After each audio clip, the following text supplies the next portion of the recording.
আসসালামু আলাইকুম, সবাইকে স্বাগতম। আইসিটি বিষয় সংখ্যা পদ্ধতি সম্পর্কিত এসএসসি টেস্ট পরীক্ষা 2025-এ এই যে কুমিল্লা ক্যাডেট কলেজে যে সৃজনশীল প্রশ্নটি এসেছিল, ওই প্রশ্নটির সঠিক সমাধানের জন্য তোমাদের সাথে আছি আমি মোহাম্মদ সিরাজুল ইসলাম। প্রথমে প্রশ্নটা দেখে নিই, প্রশ্নে কি বলা আছে। এই যে এইখানে কুমিল্লা ক্যাডেট কলেজে টেস্ট পরীক্ষায় এই প্রশ্নটি এসেছিল। এখানে ক এবং খ তোমরা হয়তো পারবে, আমি গ ঘ উত্তর দিব। গ নম্বরে বলেছে সারোয়ারের শিক্ষক যে অপারেশনের ইঙ্গিত দিয়েছেন তার সাহায্যে দুটি বিয়োগ করো। এখন কী অপারেশনের ইঙ্গিত দিয়েছে পড়ি। তিনি বলেছেন যে শিক্ষক বললেন কম্পিউটারের সমস্ত গাণিতিক কার্য যোগ বিয়োগ গুণ ভাগ শুধুমাত্র একটি অপারেশনের মাধ্যমে সম্পাদিত হয়। আচ্ছা, আর এই বিশেষ অপারেশনটির জন্য একটি বিশেষ সার্কিট আছে, তার মানে অ্যাডার আছে, তাই না? অ্যাডার যোগের কাজ করে, যোগের মাধ্যমে বিয়োগ করে গুণ করে ভাগ করে, সবই কম্পিউটার যোগের মাধ্যমে করে। এখন বিয়োগ এবং ভাগের কাজ পরিপূরক পদ্ধতিতে করে, পরিপূরক পদ্ধতিতে যোগ করে। তার মানে এখানে বলতে চাচ্ছে দুইয়ের পরিপূরক পদ্ধতিতে এই আমাদের দুটি সংখ্যার বিয়োগ করতে হবে। দুটি সংখ্যা কী কী? একটা এফ যেটি হেক্সাডেসিমেল সংখ্যা, একটা 6 যেটি অক্টাল সংখ্যা। এই দুটার বিয়োগ করতে হবে হেক্সাডেসিমেল পদ্ধতিতে, দুইয়ের পরিপূরক পদ্ধতিতে, দুইয়ের পরিপূরক পদ্ধতিতে। তো গ নং প্রশ্নের উত্তর আমরা এইভাবে দিতে পারি। লক্ষ্য করি, একটু সময় সেভ করার জন্য দ্রুত লিখে দিলাম। উদ্দীপকের সংখ্যা দুটি হলো এফ যেটি হেক্সাডেসিমেল সংখ্যা, 6 যেটি অক্টাল সংখ্যা। এই দুটি সংখ্যা দেওয়া আছে। উদ্দীপকে যে অপারেশনের ইঙ্গিত দিয়েছেন তা হলো কম্পিউটারে যোগের মাধ্যমে গাণিতিক কার্যক্রম সম্পন্ন করে। কম্পিউটার যোগের মাধ্যমে গাণিতিক কার্যক্রম সম্পন্ন করে, মানে যোগের মাধ্যমে বিয়োগের কাজও করা যায়। আমাদের বলেছে এই দুইটার পার্থক্য নির্ণয় করতে হবে, বিয়োগ করতে হবে যোগের মাধ্যমে। তার মানে কি? দুইয়ের পরিপূরক পদ্ধতিতে পার্থক্য নির্ণয় করতে হবে। এখন প্রশ্ন হচ্ছে এই দুইটা সংখ্যাকে দশমিকে রূপান্তর করে আমাদের দেখতে হবে কোনটি ছোট, তাই না? এখানে বোঝাই যাচ্ছে 6 সম্ভবত ছোট, কিন্তু সম্ভবত বলে কথা না, আমাদের প্রমাণ করে দেখাতে হবে। যোগের মাধ্যমে দুইয়ের পরিপূরক পদ্ধতিতে বিয়োগ করা যায়। সেই ক্ষেত্রে এফ হচ্ছে হেক্সাডেসিমেল ভ্যালু, এর দশমিক মান 15, এফের মান 15, এটা তো আমরা জানি। আর 6 হচ্ছে অক্টাল ভ্যালু, অক্টাল যার দশমিক মান 6। এখন অনেক শিক্ষার্থীর মনে হতে পারে অক্টালেও 6.6। হ্যাঁ, অক্টাল সংখ্যাগুলো 0 থেকে 7 পর্যন্ত, অক্টালের প্রতিটি দশমিক মান, যেমন 7-এর মান 7, অক্টাল 7 দশমিক মান 7, অক্টাল 6 দশমিক মান 6, অক্টাল 8 না, 8 তো অক্টালে হবে না, 8 অক্টালে হবে না, তাই না? অক্টাল 5 দশমিক মানও 5, সেজন্য অক্টালে যেটি 6.6 হয়েছে। আচ্ছা, এখন কিন্তু আমরা বুঝতেই পারতেছি এটি থেকে যদি এটা বিয়োগ করি, এইটা কিন্তু ছোট সংখ্যা। তো নিয়ম অনুযায়ী যেটা ছোট সংখ্যা সেটাকে দুইয়ের পরিপূরক করা লাগে।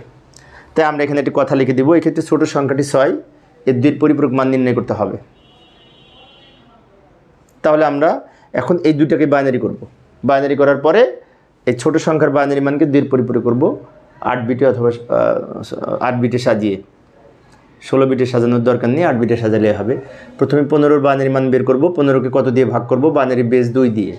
বাইনারি তো আমরা সবাই জানি কীভাবে বের করতে হয়, সেজন্য একটু দ্রুত বলবো সময় সেভ করার জন্য।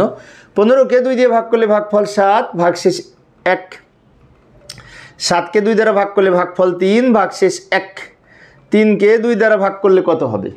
আমি একজন সরকারি কলেজের শিক্ষক, যখন ক্লাসে পড়ায় তখন কিন্তু দেখি 3কে 2 দ্বারা ভাগ করতে যে অনেক শিক্ষার্থী মিস্টেক করে, ভুল করে, কমন মিস্টেক। 3কে 2 দ্বারা ভাগ করলে ভাগফল 1, ভাগশেষে 1। আর এই 1কে 2 দ্বারা ভাগ করা যায় না, ভাগফল যদি 0 হয় এই সংখ্যাটা আবার ভাগশেষ হিসেবে শেষে যায়। এবার নিচ থেকে উপরের দিকে সাজিয়ে লিখলে আমরা যেটি পাবো 1 1 1 1, 4টা 1, যেটি এই এফ বা 15-র বাইনারি মান 4টা 1 পেলাম। আর একটা সংখ্যা ছিল 6, সেটাকেও আমরা বাইনারিতে রূপান্তর করব। তো 6কে যদি বাইনারিতে রূপান্তর করি, 6কেও আবার 2 দ্বারা ভাগ করব। 6কে 2 দ্বারা ভাগ করলে ভাগফল 3, ভাগশেষ 0 থাকে। 3কে 2 দ্বারা ভাগ করলে ভাগফল 1, ভাগশেষে 1, ভাগফল 1, ভাগশেষে 1। 1কে 2 দ্বারা ভাগ করা যায় না, তখন ভাগফল যদি 0 নিই তাহলে এই ভাগফল ভাগশেষ, এইটা ভাগশেষ হিসেবে শেষে যাবে। এবার নিচ থেকে উপরের দিকে সাজালে উত্তর হবে 1 1 0, এই যে 1 1 0, এটিও বাইনারি সংখ্যা। এখন দুইটার মধ্যে ছোট কোনটা? এটা ছোট। তো এটাকে আমরা 8 বিট রেজিস্টারে সাজিয়ে দুইয়ের পরিপূরক করব। যাই সমাধান করি। যেটা ছোট সেটা সংখ্যাটাকে দুইয়ের পরিপূরক করতে হয়। 6-এর বাইনারি মান ছিল 110, এইটা কিছুক্ষণ আগে পেলাম, এটা হচ্ছে 6-এর বাইনারি মান। এটাকে আমরা 8 বিটে সাজিয়ে দুইয়ের পরিপূরক করব। এটাকে অবশ্য 4 বিটে সাজালেও হয়, কিন্তু 4 বিটে সাজানো এই অঙ্কে যাবে না, কারণ এটা আর একটা সংখ্যা আছে যেটাকে 15-র বাইনারি মান। এখন 15 বাইনারি মানকে আমরা 8 বিট রেজিস্টারে সাজিয়ে লিখতে হবে, তাহলে এটাকেও 8 বিটে 2 এর পরিপূরক করব। ঠিক আছে, আমাদের কোনো 3টা বিট যদি হয় কোনো সংখ্যা, সেটা কিন্তু 4 বিটে 2 এর পরিপূরক করা যায়, কিন্তু আমরা তা করব না, আমরা 8 বিটেই করব, কারণ আর একটা 15 সংখ্যা আছে সেই জন্য। এখানে 3টা বিট 6-এর বাইনারি মান, এর বাম পাশে আরও 5টা শূন্য দিয়ে 8 বিটে সাজিয়ে নিলাম। এই 8 বিট রেজিস্টারের প্রথম বিটটা চিহ্ন বিট শূন্য হলে সংখ্যাটি পজিটিভ সংখ্যা হয়, তাই না? একে একের পরিপূরক করব। একের পরিপূরক মানে উল্টিয়ে লিখব, উপরে শূন্য আছে, শূন্যর পরিবর্তে 1, একের পরিবর্তে শূন্য, আর এই শূন্যর পরিবর্তে সব 1 লিখব। লিখে আমরা যে মান পেলাম সেটাকে বলা হয় একের পরিপূরক মান। জাস্ট উল্টিয়ে লিখলাম। এবার আমরা কি করব, এর সাথে 1 যোগ করব। এখানে এই একের পরিপূরকের সাথে 1 যোগ করে 2 এর পরিপূরক মান পাবো, এবং সেটি -6-এর বাইনারি মান হবে। যোগ করি, 1 আর 1 বাইনারিতে 10, 10-এর শূন্য, হাতে থাকে 1, হাতের 1 এই শূন্যর সাথে যোগ করে 1। এবার হাতে আর কোনো সংখ্যা নাই, এই শূন্য নেমে গেছে, 1 2 3 4 5টা 1 নিচে নেমে গেছে। ব্র্যাকেট দিয়ে ভিত্তি হিসেবে 2 লিখলাম, কারণ এটি বাইনারি সংখ্যা। এখন আমাদের অঙ্ক শেষ হয়নি, একটু বাকি আছে। কি বাকি আছে?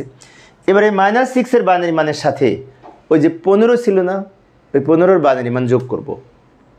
তো যাই সমাধান করার চেষ্টা করি। এই যে এবার যোগের মাধ্যমে পার্থক্য নির্ণয় করব। f বা 15 সমান 4টা 1, তাই না? কিন্তু এটা 4 বিট, আরও 4টা শূন্য দিয়ে 8 বিটে সাজিয়ে নিলাম। এই 8 বিট রেজিস্টারের সাইন বিট শূন্য, তাই 15 সংখ্যাটি প্লাস বা পজিটিভ সংখ্যা। এবার -6-এর মান লিখব। কিছুক্ষণ আগে পেলাম 2 এর পরিপূরক করে 8 বিটে সাজিয়ে, মনে আছে? ওটা এখানে নিয়ে আসবো। কিছুক্ষণ আগে পেলাম, ওখান থেকে এখানে দ্রুত লিখে দিলাম আমি সময় সেভ করার জন্য। এই মানটা কিছুক্ষণ আগে বের করেছি, কিন্তু ওখান থেকে নিয়ে এসেছি, বারবার বলছি আমি। এবার যোগ করব, বাইনারি যোগ। 1 আর 0 যোগ করে 1, হাতে কোনো সংখ্যা নাই। 1 আর 1 যোগ করলে 10, 10-এর শূন্য, হাতে থাকে 1। হাতের 1 আর এই 1 যোগ করলে আবার 10, 10-এর শূন্য, হাতে থাকে 1। হাতের 1 আর এই 3টা 1 যোগ করলে 11, 11-এর 1, হাতে থাকে 1। হাতের 1 আর এই 1 যোগ করলে 10, 10-এর শূন্য, হাতে থাকে 1। আর এই 1 যোগ করলে 10-এর শূন্য, হাতে থাকে 1। আর এই 1 যোগ করলে 10-এর শূন্য, হাতে থাকে 1। আর এই 1 যোগ করলে 10-এর শূন্য, হাতে থাকে 1। সেই 1 বাম দিকে লিখে দিয়েছি, এবং এই দুটোর আবার পার্থক্য নির্ণয় করব। ভালো করে লক্ষ্য করি, 15 থেকে 6 বাদ দিলে 9, এখানে পার্থক্য নির্ণয় করেছি, এখানে আবার যোগ করেছি, তাই বলেছে যোগের মাধ্যমে পার্থক্য। আচ্ছা, এখন লক্ষ্য করি বাইনারি যোগ কীভাবে করলাম আমরা তো জানি। 1 আর 1 যোগ করলে 10 হয় বাইনারিতে। কেন 10 হয়? 1 আর 1 যোগ করলে 2, 2-এর বাইনারি 10। আবার 3টা 1 যোগ করলে 11 হয়। কেন 11 হয়? 3টা 1 যোগ করলে 3, 3-এর বাইনারি 11। এভাবেও আমরা বুঝতে পারি। তো যাই হোক, এখন আমরা এই যে অঙ্কটা করলাম, এখানে কিন্তু 9 বিট হয়েছে, 2 4 6 8 9 বিট হয়েছে। তো 8 বিট রেজিস্টারের সমাধান করে আমরা যদি 9 বিট পাই, এই হলুদ কালার দিয়ে রেখেছি, এই পর্যন্ত কিন্তু আমাদের 8 বিট, চিহ্ন বিট, সাইন্ড বিট, এবং চিহ্ন বিটের বাইরে যে অতিরিক্ত বিট, এটা কিন্তু হাতে থাকা সংখ্যা, ক্যারি বিট বা ওভারফ্লো বলা হয়। তাই আমরা এখানে ক্যারি বিট বা ওভারফ্লো বলে এটা বাদ দিব। এটা কি করব? ক্যারি বিট বিবেচনা করা হয় না, তাই বাদ যাবে, কথাটা লিখে রাখবো। ক্যারি বিট বিবেচনা করা হয় না, সেই জন্য আমরা এটা বাদ দিয়ে লিখবো। এটা যদি বাদ দিই, এখান থেকে উত্তর হয়। এখান থেকে উত্তর হলে এই 4টা শূন্যের দাম নেই, এটুকু উত্তর 1001, যেটি 9-এর বাইনারি মান। অতএব লাস্টে উত্তর লিখবে এইভাবে। এই যে লক্ষ্য করি, আবার যোগফলের চিহ্নবিট শূন্য, এই চিহ্নবিট শূন্য, তার কাজেই ফলাফল ধনাত্মক। এই 9 সংখ্যাটি ধনাত্মক। কেন ধনাত্মক? এই সাইন বিট এখানে 0, 0 হলে এটা +9। এই সাইন বিট হলুদ সংখ্যাটা 0, মানে সাইন বিট যদি 0 হয় সংখ্যাটা প্লাস হয়, আর সাইন বিট 1 হলে সংখ্যাটা মাইনাস হয়। তো এখানে সাইন বিট যেহেতু 0, তাই এটি ধনাত্মক সংখ্যা, এই 9, এই কথাটা লিখে রেখেছি। এটা হচ্ছে গ নাম্বারের উত্তর। এবার ঘ নাম্বারে কী বলেছিল দেখি, আর একটু ব্যাখ্যা দিতে পারি। কম্পিউটারের অভ্যন্তরে সমস্ত গাণিতিক কার্যক্রম 2 এর পরিপূরক পদ্ধতিতে যোগের মাধ্যমে বিয়োগের কাজও সম্পন্ন করা যায়, একটু ব্যাখ্যা দিতে পারি। আচ্ছা, এবার ঘ করব। ঘ নম্বরে বলেছিল শিক্ষকের বলা সার্কিট দিয়ে উক্ত সংখ্যা দুটির যোগফল, যোগের প্রক্রিয়া দেখাও। ও দারুণ একটা প্রশ্ন। বলছে 2টা সংখ্যা সার্কিটে কীভাবে যোগ করে। কম্পিউটারের অভ্যন্তরে যে সার্কিট ব্যবহার করে, অ্যাডার ব্যবহার করে, অ্যাডার যোগ করে কিভাবে সেটা বলতে চাচ্ছে। 2 বিট যোগ করার বর্তনীকে বাইনারি অ্যাডার বলে, যদিও হাফ অ্যাডার এবং ফুল অ্যাডারের সমন্বয়ে কিন্তু বাইনারি অ্যাডার। কারণ আমরা যদি এখানে এফের মান 4 বিট, আবার 6 এর মানকে আরও একটা শূন্য দিয়ে 4 বিটে সাজিয়ে নিব। তাহলে এই চারটা বিট দুটো করে যদি যোগ করে পাশাপাশি লিখে এই দুটার মান, তার জন্য আমাদের একটা হাফ অ্যাডার 3টা ফুল অ্যাডার লাগবে, মোট 4টে অ্যাডার লাগবে। তার মধ্যে একটা হাফ অ্যাডার 3টা ফুল অ্যাডার। কীভাবে আমি দেখাই দিচ্ছি, ভালো করে লক্ষ্য করি। এটি কিন্তু অনেক শিক্ষার্থীর কাছে আমি একটু আগে থেকে লিখে রেখেছি সময় সেভ করার জন্য। ঘ মার্কের প্রশ্ন তো 4 মার্কসের, একটু ভালো করে লিখতে হবে। উদ্দীপকের সারের সার্কিটটি হলো অ্যাডার। অ্যাডারের মাধ্যমে এই দুইটা সংখ্যা যোগের প্রক্রিয়া, এটি বাইনারি অ্যাডার ব্যবহার করা যেতে পারে। 2 বিট যোগ করার জন্য বাইনারি অ্যাডার ব্যবহার করা হয়। বাইনারি অ্যাডার যোগ করার ক্ষেত্রে আমাদের এফ এর মান 4টা 1, 6 এর মান 1 1 0, বাম পাশে আরেকটা শূন্য দিয়ে আমরা 4 বিটে সমান সমান করে নিয়েছি। বামে অতিরিক্ত শূন্য দিয়ে মানের কোনো পরিবর্তন হয় না। যেহেতু 4, মনে করি এগুলো সব এ, তাহলে এই এ এ এ এ এ এ এ 1 2 3 4 মানে এগুলো হচ্ছে এ এর মান, আর এটা বি এর মান, বি 1 2 3 4 বি 1 2 3 4, এটা হচ্ছে কাঠামো, বাইনারি অ্যাডারের কাঠামো। যেহেতু দুটো যোগ করবো, মনে করি এগুলো সব এ, এগুলো সব বি। আচ্ছা, আমি এটা বামে এটা সাজাই লিখি, এটা লিখি। তাহলে আমরা যোগ করার সময় যোগফল এস নিচে বসবে, ক্যারি 1 থাকবে, সেই ক্যারি 1 এটার সাথে যোগ করে S2 S3 S4, এবং হাতে যে সংখ্যা এখানে আবার S3 C4 নামে বসে যাবে। C4 মানে ক্যারি, S মানে সাম, হাত, যোগফল। আচ্ছা, এটা কিভাবে হচ্ছে আমি কিন্তু বাস্তবে দেখাচ্ছি। এই মান দুইটা লিখি, 1 1 1 এটা লিখলাম, এই সংখ্যা দুটি এটা লিখলাম এইখানে যেটি এটার মান, এটা লিখলাম এইখানে যেটি এটার মান, যোগ করব 1 আর 0 যোগ করে 1। হাতে কিছু থাকে? হ্যাঁ, হাতে কিন্তু শূন্য থাকে। হাতে কিছু না থাকলে শূন্য থাকবে এই অ্যাডারের বৈশিষ্ট্য অনুযায়ী। কারণ এই দুটো যোগ করার জন্য হাফ অ্যাডার ব্যবহার করব। হাফ অ্যাডারের 2টি ইনপুট 2টা আউটপুট, এই 2টি ইনপুট 0 আর 1, 0 আর 1 যোগ করে 1। হাতে কিছু থাকে না মানে শূন্য থাকবে, সি এর মানে 1 হবে। আমরা যারা হাফ অ্যাডার এঁকেছি তখন দেখেছি। সেই 0 আর 2টা 1 যোগ করে আবার 10, 10 এর 0, হাতে থাকে 1, হাতের 1 আর এই 2টা 1, 3টা 1 যোগ করে 11 এর 1, হাতে থাকে 1, হাতের 1 আর এই 1 যোগ করলে 10, 10 এর 0, হাতে থাকে 1।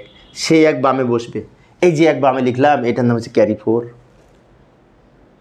যোগফল এখানে লিখেছি যেটি S1 এর মান, যোগফল এখানে লিখেছি যেটি S2 এর মান, S3 এর মান, S4 এর মান, লাস্টে যে 1 লিখলাম এটা হচ্ছে C4 ক্যারি 4 এর মান। তার মানে আমরা লক্ষ্য করলে দেখলাম যে এইগুলি যোগ করার জন্য প্রথমে 2 বিট যোগ করে, আর পরের গুলিতে কিন্তু ওই হাতের 1 আর হাতে থাকা বিট আর এই 2 বিট মোট 3 বিট যোগ করে। তাহলে এই দুটো যোগ করার জন্য একটা হাফ অ্যাডার লাগবে, কারণ হাফ অ্যাডারের 2টি ইনপুট 2টা আউটপুট। বাট 3 বিট যোগ করার জন্য ফুল অ্যাডার লাগবে, এটা তো আমরা জানি, আমরা যারা অ্যাডার পড়েছি। তো তাহলে এখন এটা তো দেখলাম আমি কাঠামো, স্ট্রাকচার, ডায়াগ্রাম, তাই না? 2 বিট মানে এই 4টা বিট যোগ করার জন্য আমাদের বাইনারি অ্যাডারের প্রয়োজন হবে। তো বাইনারি অ্যাডারের কাঠামোটা আলোচনা করলাম এইখানে, কাঠামো অনুযায়ী কীভাবে যোগ করতে হয় এই সংখ্যা দুটি সেটাও দেখলাম। এখন আমরা সার্কিট ব্যবহার করব। খুব ভালো করে লক্ষ্য করি, সার্কিট 4 বিটের বাইনারি অ্যাডার যোগ করার জন্য একটি হাফ অ্যাডার 3টি ফুল অ্যাডারের প্রয়োজন হয়। আমি এক পেজে দেখাবো, সেই জন্য উপরে তুলে দিয়েছি লেখাটা, একটু কষ্ট করে পড়তে হবে। আচ্ছা, 1 2 3 4 হাফ অ্যাডার একটা, ফুল অ্যাডার 3টা। হাফ অ্যাডারের 2টা ইনপুট, 2টা A1 B1, আবার এই আর 2টা আউটপুট, একটা হচ্ছে S1 C1, আবার এটার ইনপুট B1 A1 B1। তাহলে এইটাকে ভালো করে দেখি তো, এখন এই হাফ অ্যাডারের 2টা ইনপুট 2টা আউটপুট, এবং এই হাফ অ্যাডারের 2টা যে আউটপুট যোগফলটা নিচে বসলো, আর হাতে থাকা সংখ্যাটা ক্যারি হিসাবে এর আউটপুট হিসাবে এখানে এটার সাথে চলে আসবে। অর্থাৎ প্রথম হাফ অ্যাডারের ক্যারি নামে যে হাতে থাকা সংখ্যা একটা বিট থাকবে, 0 হোক আর 1 হোক, সেটা এটার সাথে যুক্ত হবে। এইটা এখন ইনপুট হলো 1টা 2টা 3টা, কারণ অরিজিনাল ইনপুট 2টা, আর অতিরিক্ত এইটা যে ডেটা ইনপুট, আরেকটা অতিরিক্ত ক্যারি ইনপুট, 3 বিট। তো 3 বিট যোগ করার জন্য ফুল অ্যাডার দরকার হয়, সেজন্য FA লিখেছি। এখন ফুল অ্যাডারের 3টে ইনপুট 2টা আউটপুট, সেই 2টা আউটপুট হচ্ছে একটা যোগফল S2 এবং C2 ক্যারি। অর্থাৎ ফুল অ্যাডার কী করবে, 3টা বিট যোগ করে একটা যোগফল প্রকাশ করবে এস এর মান। আমরা ফুল অ্যাডার যারা না করেছি তাদের কিন্তু একটু বুঝতে প্রবলেম হবে, তাই ফুল অ্যাডারটা ভালো করে পড়ার জন্য অনুরোধ করবো। আমার কিন্তু ফুল অ্যাডারের ক্লাস আছে। আর তাহলে 3টা ইনপুট যোগ করে যে তীর চিহ্ন এগুলো প্রবেশ করেছে, 3টে ইনপুট যোগ করে একটা যোগফল প্রকাশ করলো, আর একটা ক্যারি হিসেবে এইখানে এর ইনপুট হিসেবে ব্যবহার হবে। এটার আউটপুট, এটার ইনপুট। তাহলে এটার আরও 2টা তো ইনপুট আছে, A2 A3 B3। তো এইখানে কয়টা, 1টা 2টা 3টে ইনপুট। আবার এখানে 2টা আউটপুট হবে, এই একটা আউটপুট, এই একটা আউটপুট। এটা S2, এটা S3, এটা C3। আচ্ছা, আবার এটা আরও 2টা ইনপুট থাকবে, তাহলে এই ইনপুট সহ 3 ইনপুট। এখানে S4, এখানে C4। ভালো করে লক্ষ্য করি, আরেকবার বলছি আমি। প্রথম হাফ অ্যাডারে 2টি ইনপুট 2টা আউটপুট। তো এটার যে আউটপুট, এটা ইনপুট হচ্ছে। তো এটাকে ক্যারি ইনপুট সহ এটা 3টে ইনপুট 2টা আউটপুট, ক্যারি ইনপুট সহ এটা 3টে ইনপুট 2টা আউটপুট, ক্যারি ইনপুট সহ এটা 3টে ইনপুট 2টা আউটপুট। এটা হচ্ছে, তাহলে একটা হচ্ছে হাফ অ্যাডার, 3টা ফুল অ্যাডার। সেজন্য আমি উপরে লিখেছি একটি হাফ অ্যাডার এবং 3টি ফুল অ্যাডারের প্রয়োজন হয়। এখন অনেক শিক্ষার্থী আমাকে প্রশ্ন করতে পারে, সবগুলো ফুল অ্যাডার হলে হয় না? হ্যাঁ হবে। তাহলে এটাকে আমাদের ইনপুটের একটা 0 ইনপুট নিতে হবে, তাহলে সবগুলা ফুল অ্যাডার ব্যবহার করেও যোগ করা যাবে। কিন্তু আমি একটা হাফ অ্যাডার নিয়েছি, প্রথমটা হাফ অ্যাডার নিলে হবে। একটা হাফ অ্যাডার, 3টা ফুল অ্যাডার। আচ্ছা, এইটা তো আমরা দেখলাম স্ট্রাকচার। এখন ওই যে এফের মান 4টা 1, তাই না? আবার 6-এর মান 0 1 1 0, ওইগুলো কীভাবে সার্কিটের মাধ্যমে যোগ করবো সেটাও আমি দেখাচ্ছি, কম্পিউটার কীভাবে অভ্যন্তরে কাজ করে। এখানে লিখলাম F সমান এত, C এর মানে এত, যোগফল দেখানো হলো। মানে কি এই সার্কিটে এখন এইটা যোগ করে আমি দেখাবো। ভালো করে লক্ষ্য করি, প্রথমে অঙ্কন করে নিই, একটু দ্রুত বলবো সময় সেভ করার জন্য। এই যে এখানেও একটা হাফ অ্যাডার, 3টা ফুল অ্যাডার। প্রথমে কি ছিল, এই যে 1 0 1 0, তারপরে 1 1 1 1, তারপরে 1 1 1 1, তারপরে 1 0 1 0। আমি কি আরেকবার বলবো? 4টা 1, কার মান? এর মান। 4টা 1, তো এই তো প্রথমে আছে। তাহলে 1 2 3 4টা 1, এই একটা, এই একটা, এই একটা, এই একটা। আচ্ছা, এবার 6-এর মান কত? 6-এর মানটা তো বিয়ের মান হিসেবে গণ্য হবে। বিয়ের মান কত? 0 1 1 0 0 1 1 0। এখন আমি যদি প্রশ্ন করি 0 আর 1 যোগ করে কত, সবাই বলবে 1। সেই 1 নিচে যোগফল হিসেবে বলবে। হাতে কিছু থাকে? সবাই বলবে না, হাতে থাকে না। কিন্তু কম্পিউটারের ভাষায় হাতে থাকবে, সেটা 0 থাকবে। কিছু না থাকলে ক্যারি 0 গণ্য করা হয়। তাহলে ওই 0 এখানে আসবে। 1 আর 0 যোগ করে 1, যোগফল নিচে বসবে, হাতে থাকে 0, সেই 0 এখানে বসবে। এই 0 সহ এখানে 3 বিট হচ্ছে, সেজন্য বলা হয়েছে 3টে ইনপুট ফুল অ্যাডার। আচ্ছা, 1 1 0 যোগ করে কত হবে? 1 আর 1 যোগ করে কত? অনেক শিক্ষার্থী বলবে বুলিয়ান অ্যালজেব্রায় তো 1 আর 1 যোগ করে 1 না। বুলিয়ান যোগ আর এই বাইনারি যোগ 1 না। বাইনারি যোগে 1 আর 1 যোগ করলে 10, 1 আর 1 যোগ করলে 10, 10-এ 0, হাতে থাকে 1, সেই 1 এখানে ক্যারি হবে। আবার বলছি, 1 1 10, 10-এ 0, হাতে থাকে 1, সেই এখানে ক্যারি হবে। এখন কিন্তু 3টা 1 হয়েছে এই ফুল অ্যাডারটার। তো 3টা 1 যোগ করে 11, 11-এর 1, হাতে থাকে 1, সেই 1 এখানে ক্যারি হবে। এই 1 আর এই 2টা 1 যোগ করে কত? আবার 10, 10-এ 0, হাতে থাকে 1, সেই 1 এখানে ক্যারি আউটপুট C4 এর মান হবে। এইভাবে আমরা বাইনারি অ্যাডারের ব্যাখ্যা দিতে পারি। একটা হাফ অ্যাডার, 3টা ফুল অ্যাডারের মাধ্যমে এই 2 বিট যোগ করার জন্য আমরা ব্যবহার করতে পারি। 2 বিট যোগ করার অ্যাডারকে বাইনারি অ্যাডার বলে, যে 2টা বিট যোগ করেছি, তাই না? আবার অনেক সময় 2 বিট যোগ করার বর্তনীকে হাফ অ্যাডারও বলে। এখন হাফ অ্যাডার এবং ফুল অ্যাডার মিলে আমরা এটা করেছি, যেটি বাইনারি অ্যাডার। এখানে 4টা বিট ছিল, তো 4টা বিট যোগ করার জন্য একটা হাফ অ্যাডার 3টা ফুল অ্যাডারের প্রয়োজন হয়। বিষয়টি খেয়াল রাখবো। প্রথমে আমি বলেছিলাম কিন্তু সবগুলা ফুল অ্যাডার ধরেও করা যায়, আর একটা ক্লাসে দেখাবো। তো প্রিয় শিক্ষার্থী বন্ধুরা, এই ছিল আমার আজকের আলোচ্য বিষয়। পরের ক্লাসে দেখার আমন্ত্রণ রইল। খোদা হাফেজ।